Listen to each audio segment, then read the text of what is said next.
अस्सलाम वालेकुम दोस्तों की हाल चाल है जनाब। तुसी वेखदे पे गुलाम अहमद टीवी ते मैं तुहाडा मेजबान हाजी गुलाम अहमद। दोस्तों सब तो पहले अपने चैनल को करना सब्सक्राइब ते नाल लगे बेल दे बटन करना क्लिक ताकि साडी अच्छी ते नवी बेहतरीन वीडियो दा नोटिफिकेशन हमेशा की तरह वीरा भरावां नूं मिलदा रहे। सब तो पहले अज अल्लाह दे फजलो करम नाल खूबसूरत पहले छोटी सुई सुई अल्लाह दे फजलो करम नाल थड़ा की गारंटी होगी। वादे घाटे की पूरी अपनी जनाब जिम्मेदारी। बाकी उम्मीद करांगा जिन्ने मेरे वीर भरा ने सारे खैर खरीद ना होंगे। मेरा कैमरामैन अपने कैमरे नज़र नाल भरावां नूं तसल्ली नाल विखावेगा। वीरा ने अपने निगाहां नाल तसल्ली करनी। माशाअल्लाह सोहना थण खब्बे दा लिबास पुट्ठा पुट्ठा टाक कैमरे नज़र कद चंगा लाम चंगी माशाअल्लाह। बाकी जनाब दुंब का सिट्टा थोड़ा सफेद बाकी शाह काली माशाअल्लाह। निक्की निक्की सिंगी माशाअल्लाह कान जिवें जनाब छज हुंदे ने लाजवाब खूबसूरत नीली का ब्रांड अल्लाह के फजलो करम नाल। बाकी चोटी च किसी किस्म का वाधा घाटा छट्टा फुहारा चुआई च कोई जनाब उन्नी भी पूरी जनाब अपनी जिम्मेदारी होएगी अल्लाह के फजलो करम नाल। बाकी मगर कट्टी सूई ना किन्ने दिन हो गए ने किन्ना मालक मोल करता है वो सारिया गल्लां जनाब मालक तो सांझे लैने आ। भाई नवीद अस्सलाम वालेकुम। वालेकुम सलाम। भाई नवीद की हाल है? शुक्र अल्लाह दा जी। सेहत तबीयत अल्लाह पाक दी बढ़िया ने। अच्छा ये छोटी अपनी किनवा सुआ सुई है? पहलन जी आई साहब ये पहला सुआ सुई ते पहलन छोटी निक्की निक्की सिंगी कट्टी दे सिंग दे उत्ते हथ रख ला अल्लाह दी मेहरबानी नाल लुक जांदा। ए चेक कर माशाअल्लाह। जे कोई बंदा आखे भी विचों उंगल नगा दवां ते मैं मन जावां। ठीक है जी। हां आज सुई छल्ले ने छल्ले अल्लाह दी मेहरबानी। सुई नु कितने दिन हो गए? आज सुई नु 6 दिन हो गए। 6 दिन हो गए मगर कट्टी हां जी माशाअल्लाह बड़ी प्यारी कट्टी है जी। कट्टी दी अखां माशाअल्लाह चिट्टियां।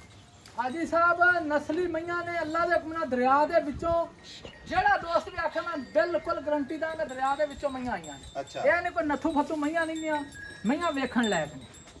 ठीक हो गया भाई नवीद छट्टा फुहारा वाधा घाटा पूरी गंड गारंटी। मरोड़ी हर तरह की अपनी तसल्ली होगी। कोई वीर सफर करके आवे तो कोई छट्टा फुहारा निकले फिर हाजी साहब किसी किस्म के को रोड़ा है तो मैं जिम्मेवार आदर वक्त जेड़ा आपा दुध की गारंटी ना चुआ देना ना चुआ देना इंशाल्लाह ताला। बच्चे ने मुंह मरवा के वो दुध दसना ही।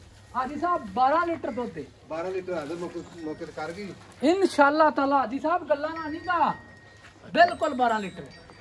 ठीक हो गया। बाकी ये दूध ते आई दूध करती रहेगी कितना करे? हाजी साहब ये छोटी दी गारंटी अल्लाह दे हुक्म नाल 1800 दूध ना देवे तो मैं जिम्मेदार पिछा मोड़ दूं।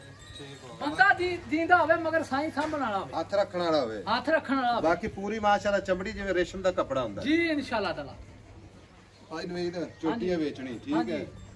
रिस्क रोटी वास्ते हर बंदा ही टुरया फिर जी आई साहब लेकिन आपा बेचनी जेडी डिमांड इत्थे करना बिल्कुल नहीं करनी। हां या ना च एक लफ्ज च गल मुका दे ऐसा एदो काटा पा चोटी नहीं बेचनी इक्को गल कर दे मोहब्बत प्यार नाल। हाजी साहब 8 लाख रुपए 8 लाख हाँ जी आप भी कट्टी मगर भी कट्टी 8 गल्ला करनियां आजी साहब मैं बार बार ते लभदी कोई नहीं भज भज कमले हो गए कट्टी कोई मैं साफ सुथरी कोई नहीं लभदी।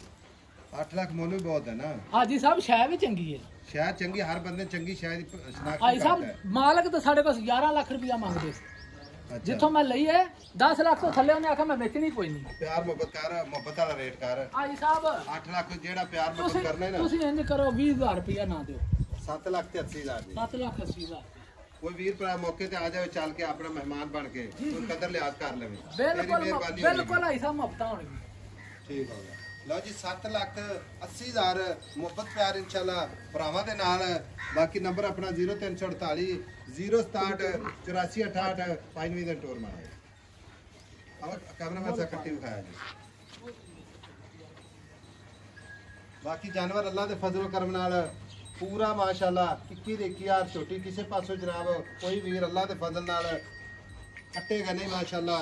बाकी शौक दे मुल वखरे वखरे हुंदे ने भरावां वास्ते एक तोहफा अल्लाह दे फजल करम नाल माशाल्लाह। सोहना थल माशाल्लाह पूरियां वेला नंबर 0348 067 84 68 हाजी साहब चिराई वाली मैं टोकल नहीं मजा माशाल्लाह ले नवीन बोल करो